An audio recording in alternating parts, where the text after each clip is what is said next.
Hello friends, welcome to Umiya mobile. Umiya મોબાઈલની અંદર રામનવમીની special offer આવી ચૂકી છે. જે વાત કરી સ્માર્ટ ટીવીની અંદર ઉમિયા મોબાઈલ તમારા માટે બાય બેગમાં ઓફર લઈને આવી ચૂક્યું છે. જે વાત કરી ઇલેક્ટ્રા કંપનીના 32, 40, 50, 55 કોઈ પણ ટીવીની ખરીદી કરવા આવશો તો તમે જૂનું ટીવી લઈને આવો, નવું ટીવી લઈ આવો અને બેસ્ટ પ્રાઇસમાં લઈ આવો.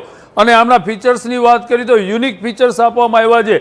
જે સ્ટાર્ટિંગમાં વાત કરી તો ફ્રેમલેસ આ ટીવી આપવામાં આવ્યું છે અને સ્લિમ પણ ટીવી છે અને તમને ખુદને લુક વાઇઝ જોશો તો મજા આવશે. બીજા ફંક્શનની વાત કરી, ગૂગલ ટીવી આવશે, પ્લસ HDMI આવશે, વાઈફાઈ આવી હશે અને સ્પીકર કેબલ પણ આવી હશે, USB પોર્ટ પણ આવી હશે અને સૌથી બેનિફિટવાળું સાઉન્ડ બાર આની અંદર ઇન્ક્લુડ આવી હશે. તો આની અંદર 32માં તમને 20 વોલ્ટ મળશે. તો આવા સ્પીકર સાઉન્ડ બાર ઇનબિલ આપવામાં આવ્યા છે. તો એક વખત લાઈવ ડેમો જોવા માટે પધારો ઉમિયા મોબાઈલ એસ્ટ્રોન ચોકની બ્રાન્ચ ઉપર. અને હા, તમે આ રામનવમી સુધી તમે આ ઇલેક્ટ્રા ટીવીની ખરીદી કરવા આવી રહ્યા છો તો તમને 2000 વાળી સ્માર્ટ વોચ બિલકુલ ફ્રી મળવાની છે. તો ક્યાં મળવાની છે? ઉમિયા મોબાઈલ એસ્ટ્રોન ચોક. તો જલ્દીથી વિઝિટ કરો Umiya mobile. Thank you so much.